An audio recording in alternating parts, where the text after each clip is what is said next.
Depuis ce week-end, il n'y aura pas de grande exposition consacrée à Albert Camus à Marseille en 2013.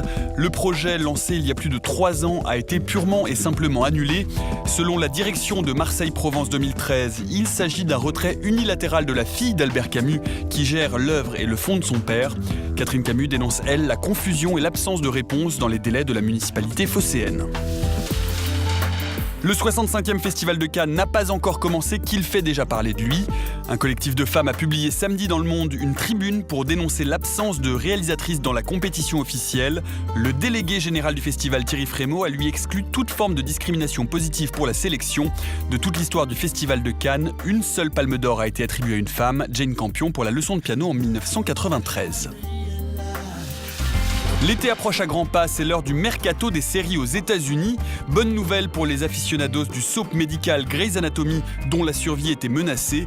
Les producteurs viennent de signer pour 2 nouvelles saisons, idem pour Castle, qui aura le droit à une 5e saison. Quant à la série de science-fiction Fringe, signée par le créateur de Lost, J.J. Abrams, qui devait se terminer cette année, et bien surprise, il y aura une 5e saison un peu plus courte pour conclure l'histoire dignement. Enfin, la bonne nouvelle de ce début de semaine, c'est que la fin du monde n'est pas pour cette année. Nous voilà sauvés, des archéologues ont trouvé au Guatemala les plus anciens calendriers mayas jamais découverts. Des calendriers dont les cycles vont bien au-delà du 21 décembre 2012 et qui confirment en tout cas l'obsession de cette civilisation pour les cycles du temps. Enfin au moins jusqu'à demain. Enfin au moins jusqu'à demain. Enfin au moins jusqu'à demain. Enfin au moins jusqu'à...